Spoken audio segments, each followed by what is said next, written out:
มันควันมาฉันย่างเข้ามาสบายดีเขาในเงินเนาะอย่างกี่ฝุ่นมันเข่าในเดินเจ้า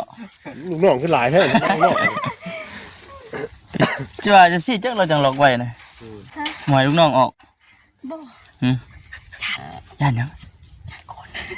ว่าแต่ตกใจเท่กันด้วยก่อนกันไว้กลัวแก่ติ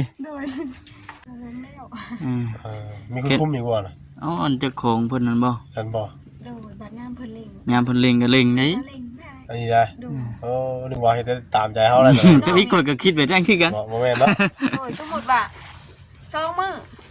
100เด้อก็เฮาก็ต้องได้100ให้เพิ่น2มื้อให้ได้100 2มื้อให้ครบจำนวน100เลยโดยเฮาก็ต้องได้100ให้เพิ่นบ่ทันดอกเนาะก็เฮ็ดอยู่หั่นเด้ก็ขึ้นกันบืนเลยติเอามาเช้านี่ก็เพิ่นก็มาให้เด้เอ้าโดยสวยแล้วเพิ่นบ่ลงบ่เห็นเพิ่นลงบ่น่าเพิ่นว่ามาให้น่ะโดยเพิ่นมาพี่บ่แม่นมาฮอดพี่ฮอดโดยเพิ่นก็เอารถเพิ่นสัตว์ลงมานี่เด้ลงมาอีกเด้อมาเอาเด้อ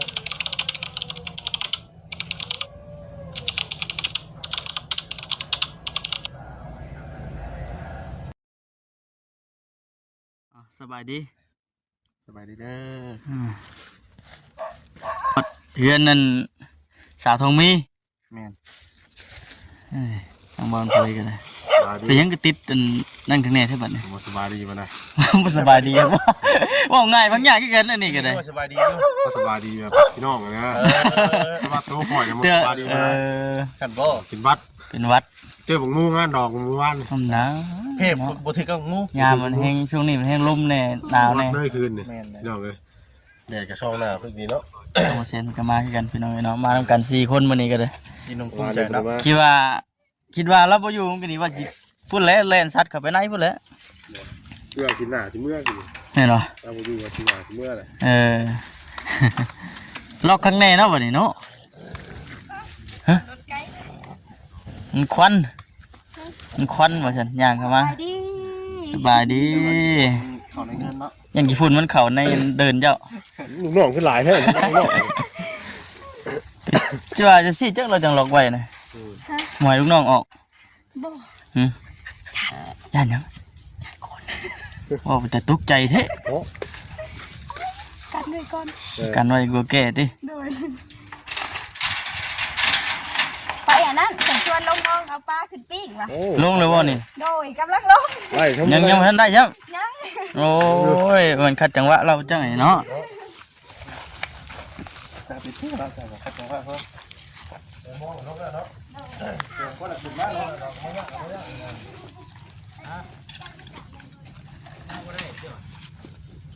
ฮะ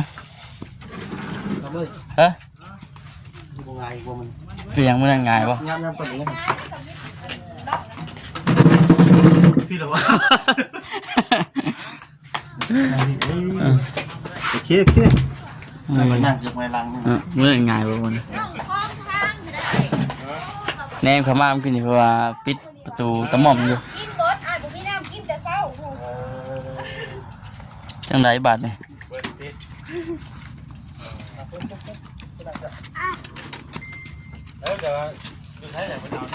เฮ้ยปลาพิษ อยู่ บอ ใน ล บ้า นี่ นผู้ใดปลาพิษบอลได้นี่เอาแล้วขึ้นมาทางนี้บาดนี่ให้มาส่งแม่เพิ่นมานี่เรามาเดี๋ยวนี้แล้วก็อยู่นี่โดยล่างกระตุกอ่ะบ่กระตุกอ่ะคือปลาไม่ว่าได้เด้อเอาไปหาน้องดำนะครับนี่บ่ได้ล้างกระตุกเจ้าล้างแล้วกระตุกเจ้าล้างไว้แล้วเนาะมีจักหน่วยตรงนี้ก็แม่นว่าตัวนี้ก็ของน้องหน่วยนึงบ่าวแซนเอามาต้อน2หน่วย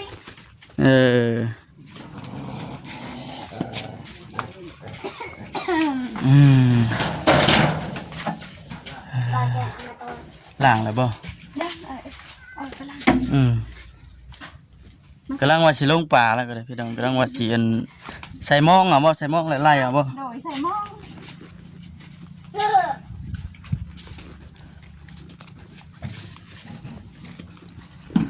ช่วงคำว่าสิไล่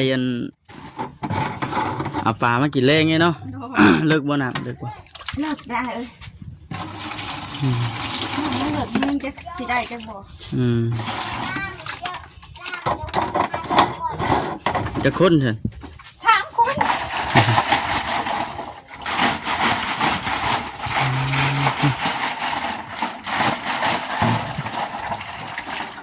น้องดำเพิ่นบ่ได้ออกมาพี่บ่นะ บ่ ม.7 เราหายฐานแล้ว เวะเข้ามาอันเวะหาสาวทองมีก่อนว่าซั่นจังสิเข้าไปทางนั้น เราหายฐานแล้ว สงสัยอยู่เนาะ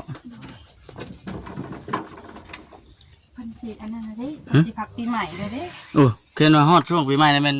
หยุดบ่พัก ฐานหั่นบ่ได้เอาเขาเดี๋ยวสะอายพักปีใหม่โรงงาน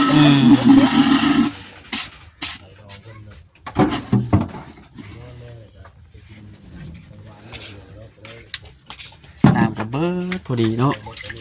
อากาศที่ให้เงินกินน้ำดุเลยแบบนี้ร้อนเริ่มร้อนตอนนั้น แดด เล่น เนาะ ตอนนี้ อย่าพูดน้ำพักก็ฮ้อนแดด คุดนี่บ่นี่เนาะปลูกแล้วบ่นี่หรือว่ายังอยู่ ตัวนี้เพิ่นหวานเลย ในอ่ะ ได้มะเขือ ไผคุด ผัวน้องเพิ่นซักได้บักถั่วนั่น อันนั้นก็แม่นี่กัน โดย เนาะปลูกแล้วให้เราปลูกที่มันก็บ่ได้มีหยังเข้ามาเพิ่นว่างูควายก็บ่ได้เข้ามาใกล้เลยทางบ่ได้มีดอกเนาะเบิ่ง พัก เนาะ พวกอะไรก็แล้ว แค่สิบ่เห็นจักตัวพุ่นนะเอาง่ายๆก็ยังแต่ยังอีกจะสิปลูกหยัง มะพุ่งได้ มะพุ่ง พุ่งประเภท เป็ดผักเด้ ผักกับผักกาดเด้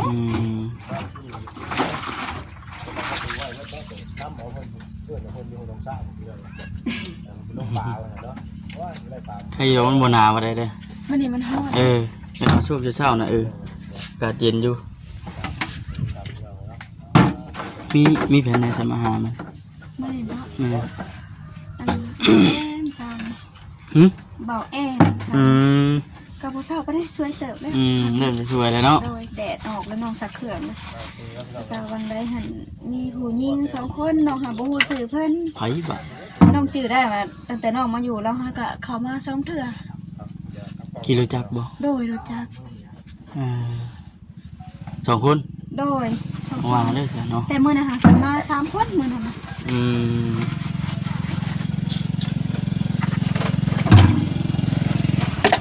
เอามาเยี่ยมมายามเบิ่งเอามาเยี่ยมมาคอยเบิ่งกินข้าวก็ไปช้างมาเนี่ย มันเถียงเนาะ แมน มันเถียงไม่ผัดไข่กับเนียมะเขือ โอ้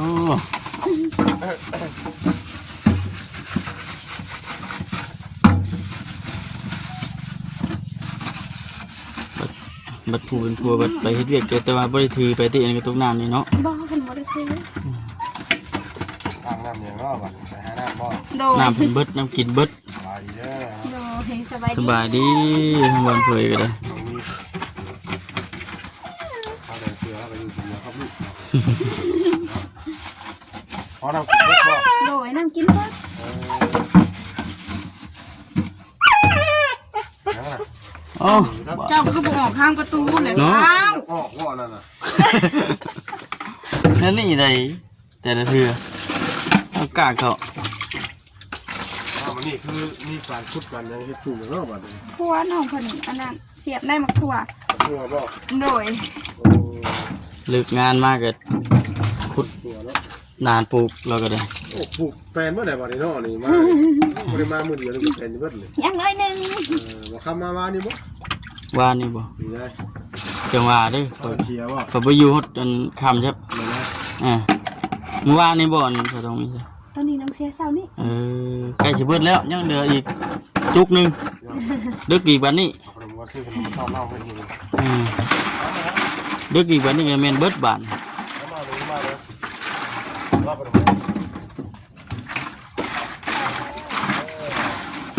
แล้วเราจะเอาไปหน่อย เฮ็ดไป เพิ่นขอมาลินในบ้านได้มื้อนี้ค่ะ บ่ให้มาส่ง อันแล้วเมื่อนั้นไม่เฒ่าแล้วเศร้าน้องอยากสักเทื่อบ่มีแพกเอาส่งให้เพิ่นเอาหลานเขามาลินนำ เสียที่แต่แขนก็แหลมนิดนึงแล้ว โดย บ่เหมาะปานใดติตอนเช้าก็ท่าอยู่ ตัวหนาเพื่อนพุ่นที่มองเลย แม่นบ่ อยู่มองคำมาเอาลักไม้มาใส่ฮะ เนาะขุดเอาชาอันหลักหนึงชาติ บ่อยู่ ฮะ บ่อยู่ เป็นได้คือบ่อยู่ เพิ่นบอกได้ขึ้นแล้วล่ะได้ หึ เพิ่นเห็นคือมักสไลเดอร์นี่แหละ ฮ้อย แล้วก็ไกวกันแล้วผู้หนึงขึ้นผู้หนึงไกวแล้วน้องว่าดีแล้วผูกไว้ปะนะ บ่ว่าใช่เลยติ หน่อย น้ำกินเพิ่นเลยทุกเช้าเลยบ่ โดย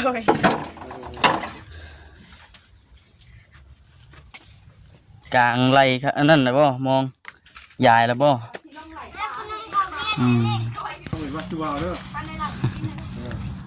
ดูร้านวัดอยู่ เขาเดี๋ยวเขาเองไอ้ไฟ เอาบ่เซน เราเมืองไฟขาย โดย เอ้โอ้ย จิ๊บๆเท่านี้เนาะจิ๊บๆบ่ซั่น เด้อเนาะ สบายดี จิ๊บเหรอวะ เราก็ไม่กินขนมดีกัน ฮะเดี๋ยว ไปเลยเต้นเลย ให้มันลงปลาละ อ้าวก็เลิกแท้ กล้าลงบ่ซั่น แต่จะถือ ฮะ ยังไม่ได้ลงนะขาดยามันบ่ถือมันกว้าง เฮ็ดได้สิไล่ได้บัด โดดลงแล้ว โดดลงกันแล้ว เออเดี๋ยวร้อยน้ำเป็นอยู่แล้ว โดด น้ำลึกขึ้นมันก็มีเปอร์เซ็นต์น้อยแน่นะจะกี่ถึกหรือบ่ ว่าแม่นไอ้เอ้ย แม่นบ่ โดย ว่าบ่ บอกก็ว่ากับก็เหมือนแหล้วเนาะ มันขึ้นอีกมันบ่ มันมีต่อมันแหละเป็นขึ้นเนาะมันจะขึ้นยอดพอสมิก เดี๋ยวเราปลูกไว้นี้เราปลูกหันบ่ได้เนาะโอ้ยเนาะใช่เยอะมาหารักว่าใช่บ่ได้ เรียบร้อยบาทนี่ น้อย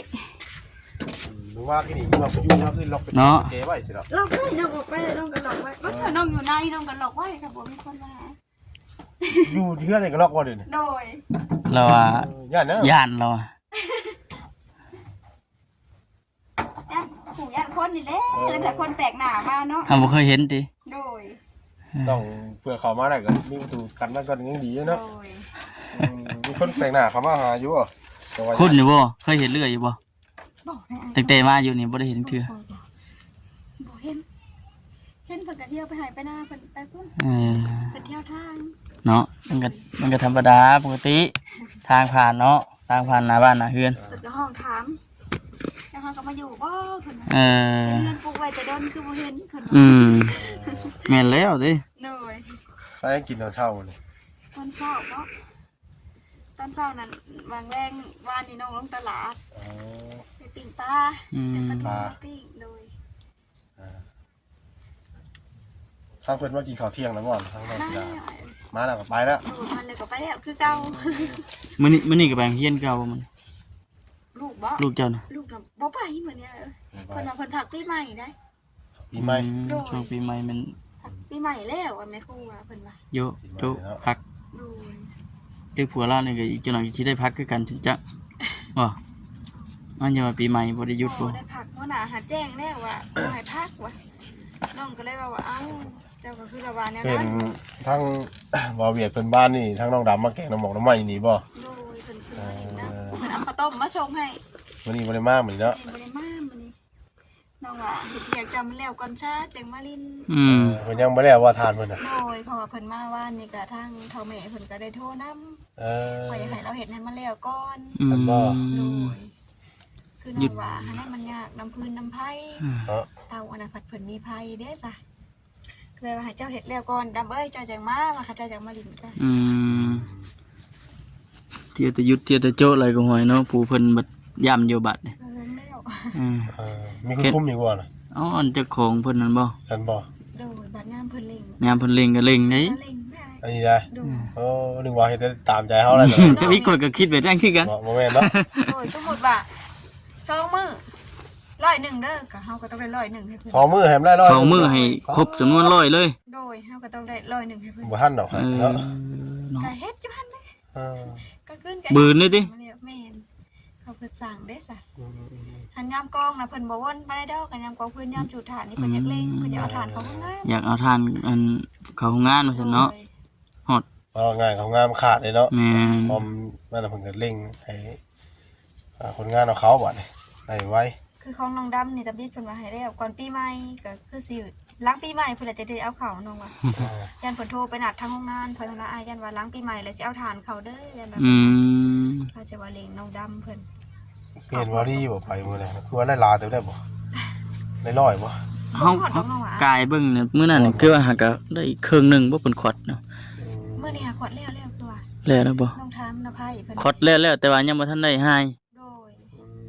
คือว่าเราให้แล้วให้ผู้นี้ไปยิบให้ผู้เพิ่นยิบทานให้น้อง เออ ถ้าผู้นี้ก็ทันไปผู้นี้ก็ยังมาลงมองหาปลาอยู่ เนาะ ลังเถื่อได้กินปีใหม่มื้ออื่น จะว่าเราถ่าเจ้าอยู่จักฉัน เอาบ่ได้นี่พากันเข้าดาวบ่ได้นี่ ก็ยังบ่ฮู้อ่ะ ยังฮู้ว่า จักสิได้เข้าดาวจักสิได้กันเข้านอนกับลูกและผัวมาค่ำ ยันมีเปอร์เซ็นต์ยันแต่เขานอนก่อนได้ติ ไปเข้าดอกเข้าดาวทางไหนเนาะไอ้อีเราคือนี่มันอยู่นอกบ้านอยู่ไปแค่ป่าแค่หยังสิเห็นว่าอยู่ในบ้านจะได้นอนยามมันเนาะ แล้วแต่ผู้ที่เฮ็ดแล้วอยู่นอกบ้านที่ไหนมันสบายมัน สบาย เนาะ มันบ่ง่ายกับบ่อึดอัดเนาะ แม่นนะ เดี๋ยวเขาอยากไปนั่นไปนี่ใช่ไหม คักคือกันเป็นนี้ก็ได้ โดย มักอยู่กันนี่คือกันบ่คำก็ได้ บ่อะไรล่ะบอกคือเท่านี่สิไปอื่นไล่บ่ลนดอกบ่พอชั่วโมงดอกไป เป็น ไป นี่เลย เราเป็นห่วงที่แล้วนี่เราเครื่องของเรายังเราเป็นห่วงเพื่อนเด้เนาะ เนาะ ผัวน้องก็ชวนลงไปโรงงานพุ่น เออ บ่นะน้องว่า อ่า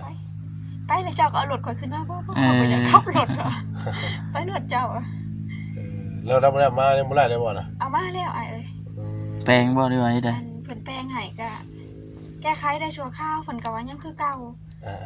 คือว่าได้ มันเป็นหยัง อั นะ นเพิ่นว่าแวนเบิดเพิ่นว่านั่นนี่นะได้เปลี่ยนแวนเปลี่ยนโชว์น้อยว่ะ อืม เพิ่นว่าน้องก็เลยว่าเจ้าคือจะบ่ล้มน้ำหัวหน้าเจ้าเบิ่งว่ะเมื่อเช้านี่ก็เพิ่นก็มาให้เด้ โดยสวยแล้วเพิ่นบ่ลงบ่เห็นเพิ่นลง หัวหน้าเพิ่นว่ามาให้น่ะ โดย เพิ่นมาพี่บ่ แม่น มาฮอดพี่ฮอด โดยเพิ่นก็เอารถเพิ่นสัตว์ลงมานี่เด้ เออ รถมานี่เลยมาเอาเลย เจ้าคือบ่ไปเฮ็ดเวียกว่ะ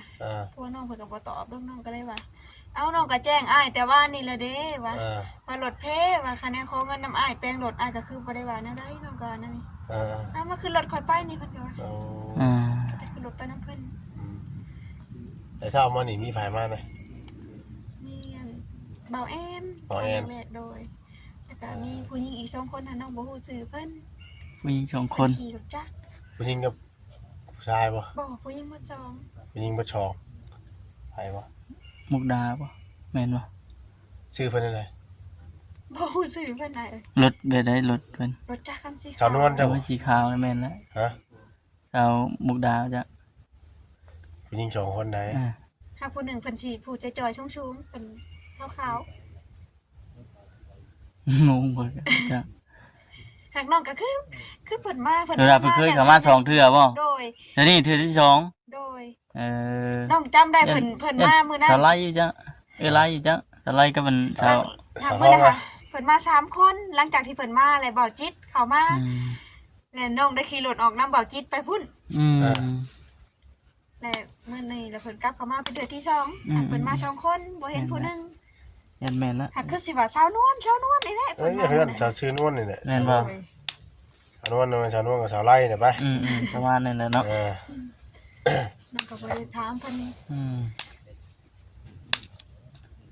น้องดำเมื่อวานนี่แกงน้ำไม้ถาบ่เพิ่นอยู่โอ้ยเมื่อวานเนี่ยจม แช่ จ จุ น ลวกเองไหมนะ ข่อยก็บ่ได้ชิมครับข่อยก็มื้อแต่เว้น คือบอกคือพ่อเมื่อแท้ ฮะ คือ มี ภาษา เวียก ชิ ใน ม เมื่อ ว่าว านนี่ก็มีเวียกในเมื่อวานนี่ก็เลยบ่อยู่คำ ฉันบอก ก็แกงแล้วก็บ่กินเด้ เอ้าบ่เพิ่นบ่มาจักเราจะบ่กิน ผมกิน เดี๋ยว บอก ไม่เพิ่นจะส้ม หน่วย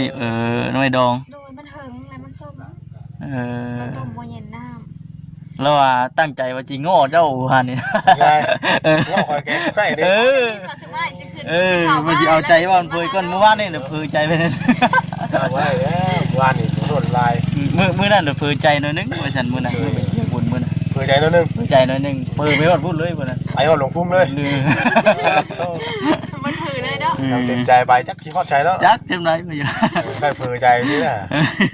ไปจะโซโล คำบ่ ย่าง มันมาคำบ่ จังหวะเด้ คำเนาะ โดย ฮอดยามเพิ่นมาพุ่นเนาะ แม่ฮอดย่างเพิ่นมาแล้วเพิ่นมาพี่คือกันว่านี่จะน้องบอกเพิ่นว่าเฒ่าแม่เราโทรมาเด้อเต้าเจ้าอันเพิ่นเกิดภัยได้ว่ะ เอ้า เราจะออกเมื่อ ฉันเราก็บ่ได้ออกเมื่อเราก็ยังอยากลิ้นอยู่ ไอ้ดอกเพิ่นบุกอีกมื้อนี้ก็แม่นคอดออกแล้วบัดน่ะ แล้วแต่เช้าเพิ่นว่ามีแต่หาย อืม น้องก็บ่ได้เข้าไปสอบว่าเพิ่นหายแล้วเพิ่นอัน5คน คน เดี๋ยวสิเข้าไปหาเพิ่นอยู่อยู่ แม่น โดย จะดีก่อนว่านี่เป็นเคยเพิ่นมาบ่ได้เมื่อวานน่ะ โจว่าซั่นติ เมื่อบ่แรงนี่ก็ไปชุ่มก็เป็นเคยบ่ดีมื้ออื่นก็ ทั้งเป็นเคยทั้งเป็นไข่ ทั้งเป็นเคยทั้งเป็นไข่แล้วบ่สบาย โอ้ต้อง3 ปี ไปเฮ็ดอยู่พวกกินมื้อนี้โอ้โห แต่กันยังใส่ไผ่ใส่เคยอยู่บ่อ้าย ฮะ คือเก่าแล้วเนาะ ใส่ไป ใส่ ใส่ คือ ไป เก่าคือเก่า มีงานมาช่วยกัน แม่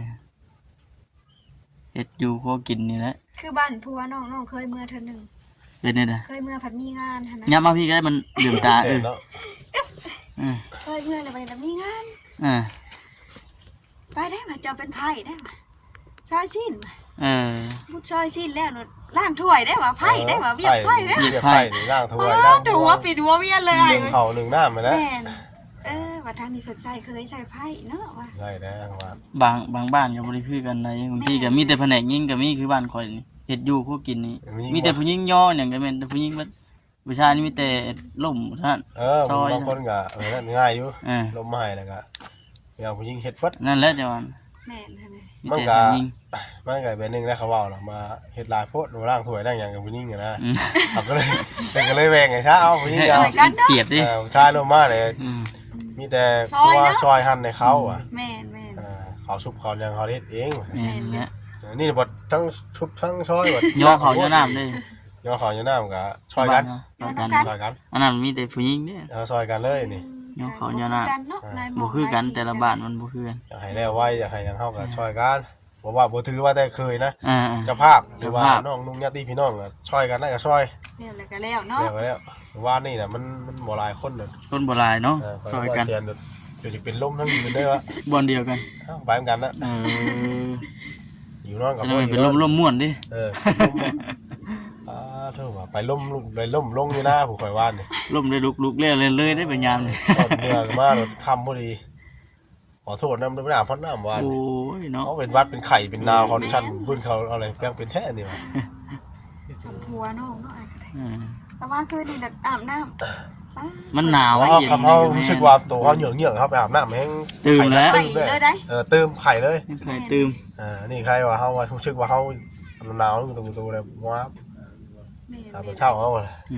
น้องเคยเป็นอยู่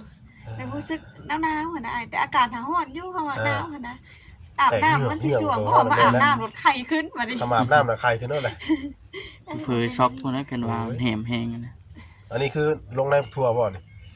มะเขืออันเนี้ย ตัวนี้มะเขือ โดย คือ ที่ว่าเครื่องปรุงนะเอามาหาลงเกือบเบิดแต่บ่ยังพักเนาะ นี่เพิ่นน้องถามเพิ่นว่าหวานยังแน่บักเขือบักทั่วเพิ่นว่า เอา แล้วก็ผักกาดเพิ่นว่า น้องชิดาเฮ็ดเอง โดย โอ้ธรรมดาเลยเนาะ น้องชิดาผู้น้อยมันกินนี่บ่ ผัวเพิ่นแหละ คิดว่าน้องผู้หญิงกินนี่นะชื่อชิดาบ่ โดยผัวซื้อสิ บ่คำยังบ่จักเนาะ แม่นแล้วเราเฮ็ดแต่บางอย่างม่วงเมียงนั่นน่ะ เพิ่นได้เสียทางหน้าบ้านเพิ่น เลิกจากงานนั่นแล้วก็มาเฮ็ดงานโออยู่บ้านบัดนี้เนาะ คักดีพี่น้องเอ้ย เพิ่นได้เพิ่นเมื่อยเพิ่นตื่นเช้ามาเพิ่นก็คุดแล้วมักปลูกอยู่ดอกแล้วว่าค่อยปลูกมักถั่วดกได้เพิ่นว่าเอาลองเบิ่งน้อง เอาเฮ็ดเนาะ ผักดอกค่ะปลูกเป็นคุ้มมักถั่วค่ะแล้วเพิ่นปลูกเป็นนานเด้ พอบัดมาเยี่ยมมาจอบพอได้เด็ดเนี่ยมันเป็นหมาก ก็ เป็น ได้ ไง นี่ กัน นะมันขึ้นเฮาสักข้างแล้วเด้ น้องก็เลยว่าปลูกเบิ่งช่องหนึงก่อนเฒ่านั่งเถือของเจ้าขึ้นจังคั่วเอาของเจ้าว่ะ ก็เลยว่าเพิ่นบอกขึ้นจังลงไม้ว่ะ อันนี้เขาจัดไว้ก่อนนะแล้วก็เฮ็ดไปได้ใช่ยังขี้ย่าอยู่บ่ดูว่าลงเลยอย่าว่าจัดไว้ให้มัน กล้าเบี้ยเนี่ยก็ได้มาคือกัน กล้าเบี้ย กล้า มั เบี้ย น บ่ โดยลงเลยก็บ่ได้เนี่ย มันสิทีบ่เนาะ แม่น มันสิงามกันติบัด กล้าเบี้ย ทงเดียวบ่นี่ลงเลย โดย หวานคือในพักนี่เนาะ กล้ากล้า กล้าแล้ว มาจะง่ายไปเนาะ มักหุ่งคือกันมักหุ่งก็สิได้กล้าไปเลย มาพุ่งมาพริก มาคงพี่กล้าไปนี่แหละ กล้าแบบนี้แหละ น้องน่ะว่าสิอันกล้ามักหุ่งครึ่งนึงมักเพชรครึ่งนึงในร้านเดียวกันเนาะว่ะอันลงแนวละครึ่งก้อนว่ะ ปลูกหลายๆแนวอันแนวพักเป็นหมากไม้หวานยังก็ปลูกได้ใกล้น้ำอยู่ แล้วล่ะก็มักเพชรได้เนาะ เอามาอยู่ประจำแล้วบัด เพชรบักทั่วพักกันน้องว่าปลูกบ้านใดน้อง เป็นนี่ได้ ส่วนมากน้องก็เคยปลูกแต่ผักบัวผักหอมป้อมผักกาด เฮ็ดเป็นนานเป็นหยังไง โดย ไปนะมันจะว่าพุ่นเนาะ พอบ่ได้ซื้อเนาะบอลผือเนาะ พุ่นกับพุ่นขี่เรือขี่ไม้ที่เผานะมัน โดย มันสีงามอยู่ ฝุ่นอันนี้ต้นโยงโจน เนาะก็ว่าสิไปแค่นั้นพัก ปลูกไว้เข็นมีกบของนอกหน้าก็มาซักใช้ โดย เพราะว่าได้ซื้อว่าฉันซะ อ่ะพี่น้องตามดูว่านี่แหละมัน แม่น น้องมีเพิ่น แวะเข้ามาเยี่ยมมาลินเบิง และบรรดาบรรดาจังหวะกันดีก โดย มีแต่เพิ่นล่างพวกกระน้ำมาชนะเบิด น้ำกินเบิดก็เอ็นเพิ่นเขามาเช้านี้เพิ่นก็ว่าเจ้าบ่ยืมรถข่อยไปซื้อบ่เพิ่น อื ว่าม โอ้ยน้องบ่อยากเสี่ยงนะว่ะ คันขับแต่รถน่ะน้องก็ขับเป็นอยู่ว่าก็เอา เขา ตุ๊ก ไปเอา น้ำ ใช่ ใส่เพิ่น เอาใช่ ยันในบ้านพุ่นแหละอ้ายเอ้ย ในบ้าน ยันอยู่ในบ้านพุ่นเลย อยู่แถวทางในหมู่มีเนาะ บ่มีน้องถามเพิ่นเบิ่งเลยบ่มี เบิดเนาะ อันถามทางเมียภาษาเพิ่นว่าอันตะกี้เขามีคนเขามาส่งอยู่นะ อืม คือว่าแรกคันเขามาส่งกะมันเมิดคักกันเด้มัน เนาะ กินเลย โดย คือสิถามบ่ได้เด้ เอา นั่นแหละมื้อนี้เนาะ แม่นแม่นแม่น เนาะ สบายดีเด้อสาวทองมีเอ้ยบรรดาบรรดามาเป็นใหม่พี่น้องเอ้ยเนาะ เริ่มรถเริ่มเนาะ โอเคพี่น้องเอ้ยสบายดี